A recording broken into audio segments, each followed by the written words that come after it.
Anda kembali di berita utama bersama saya Jihan Novita. Saudara, guru memiliki tugas yang mulia. Selain mendidik melalui ilmu, guru juga harus mendidik karakter siswa. Mampu mengendalikan diri, menahan emosi, dan tenang dalam menghadapi beragam karakter siswa menjadi tantangan bagi pahlawan tanpa tanda jasa. Namun, benteng kesabaran seorang guru runtuh perlahan terkikis oleh ulah sang murid yang tak henti menguji batas. Itulah yang dirasakan salah seorang guru SMP di Subang, Jawa Barat. Berulang kali menghadapi murid yang kerap berbuat onar membuat sang guru mencapai titik nadir hingga akhirnya tamparan mendarat di pipi sang murid. Lah ini Anda menggambar-gambar aja. Ya. Seorang guru di Subang. SMP 2. Lihatin tuh. Pak Dedi tolong, Pak. Laporin ke Pak Dedi. Saya akan lapor, Pak, ya. Cekcok antara orang tua siswa dan seorang guru ini terjadi di SMPN 2 Jalan Cagak, Kabupaten Subang. Orang tua siswa tak terima lantaran sang anak ZR mengadu karena menjadi satu dari 8 siswa yang dipukul guru di sekolah. Sejumlah guru berupaya menenangkan keduanya yang emosi. Menurut orang tua siswa, anak hanya bolos sekolah. Namun, pendisiplinan dari sang guru sudah melewati batas kewajaran.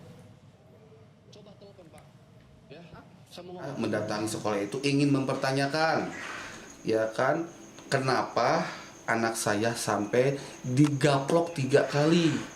Masalahnya apa? Nah, kenapa saya langsung refleks mengambil handphone untuk merekam guru tersebut?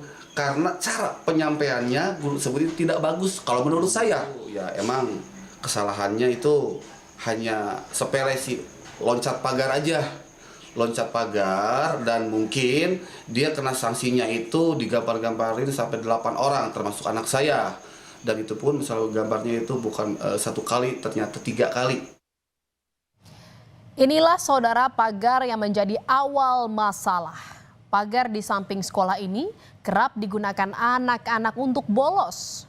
Pagar itu berbatasan dengan kebun kosong sehingga dimanfaatkan siswa untuk kabur. Berkali-kali dipanjat, pagar ini sering ambruk.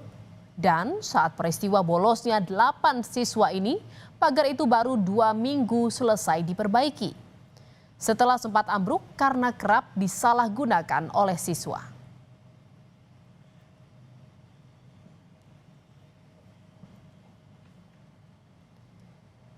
Saudara, 8 siswa yang mencoba melompat pagar tersebut terpergok siswa lain dan akhirnya dilaporkan ke guru.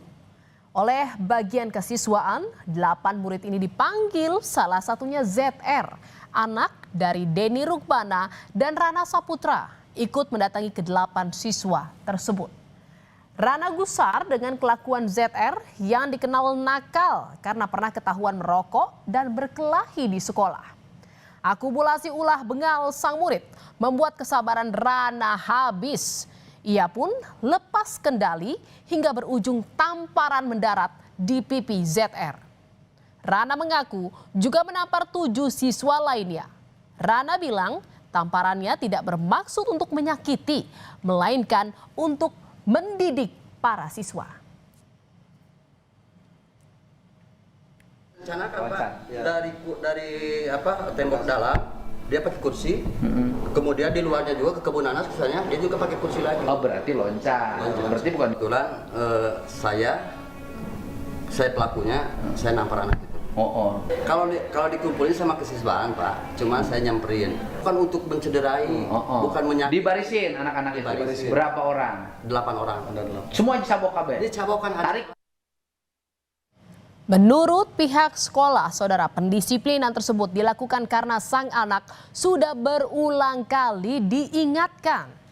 Pihak sekolah mengaku hukuman dilakukan untuk mendisiplinkan sejumlah murid yang bolos memanjat tembok pagar sekolah meski cara menghukumnya berlebihan. Sementara orang tua ZR menyayangkan tak pernah ada surat pemanggilan dari sekolah jika memang sang anak nakal saat di sekolah. Mendisiplinkan anak-anak dengan bertahap.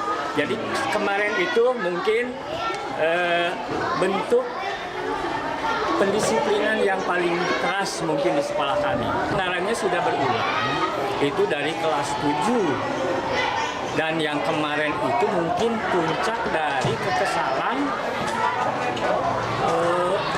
guru terhadap anak tersebut. Sering beberapa kali ngasih surat peringatan untuk panggilan terhadap orang tua, tapi semua itu tidak benar. Tidak ada surat peringatan yang ditujukan ke orang tua sehingga orang tua bisa datang ke sekolah. Juga saya hanya meluruskan aja ya, bukan hanya karena saya tidak datang, tidak adanya panggilan dari pihak sekolah. Berarti tidak diterima ya Pak ya? Tidak sampai ke orang tua secara pribadi. Tapi sudah ditanyakan ke anaknya, ada surat panggilan apa enggak? Gitu? Selama ini beberapa kali saya tanya, tidak ada Pak. Pihak sekolah dan orang tua siswa telah melakukan mediasi. Dinas Pendidikan Kabupaten Subang menyatakan kasus ini telah berakhir damai. Dinas Pendidikan juga memastikan siswa yang dihukum oleh gurunya kini juga telah kembali masuk sekolah.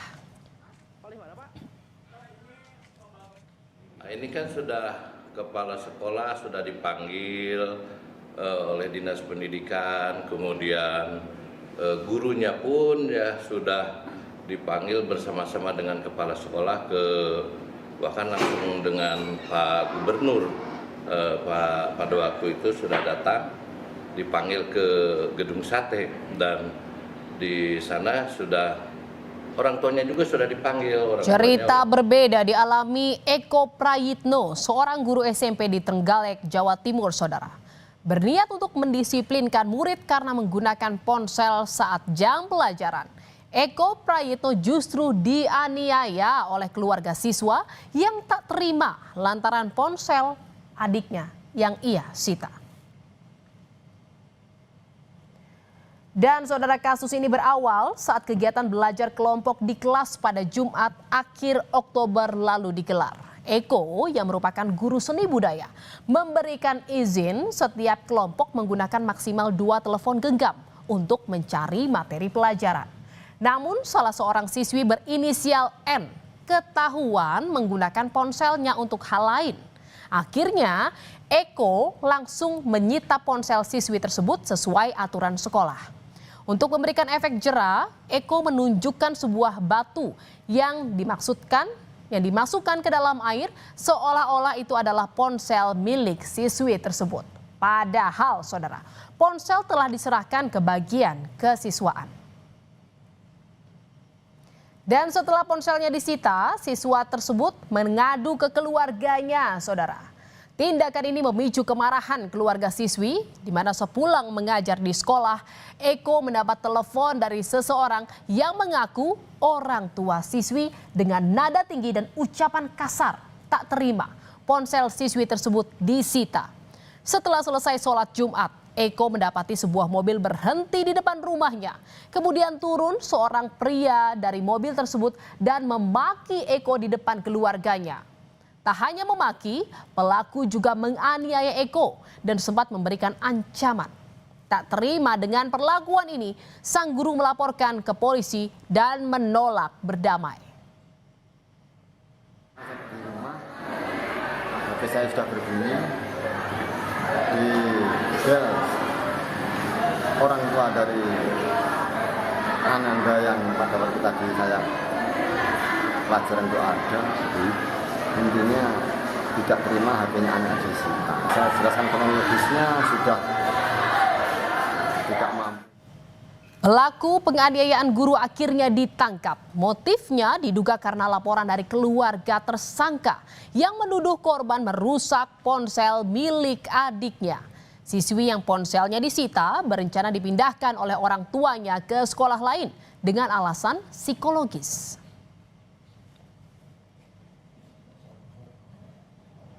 Kakak dari Nadia mengatakan kepada korban bahwa dia tidak terima jika handphone milik Nadia diminta oleh korban dan diceburkan ke dalam air.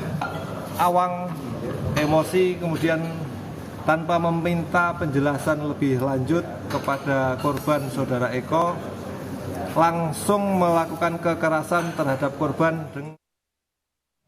Guru memang memiliki hak memberi sanksi bagi siswa yang melanggar aturan. Namun, sanksi yang diberikan harus bersifat mendidik, bukan dengan cara kekerasan. Kesabaran ekstra harus dimiliki seorang guru dalam menghadapi beragam karakter siswa. Sebagai pahlawan tanpa tanda jasa, harus mampu menciptakan lingkungan belajar yang positif. Jangan sampai ada kekerasan lagi di sekolah. Saudara, berita utama masih akan kembali seusai jeda dengan informasi mengenai polisi memastikan 2 kerangka manusia yang ditemukan di Kuitang, Jakarta Pusat adalah 2 orang yang dilaporkan hilang saat demo Agustus 2025. Tetaplah di berita utama.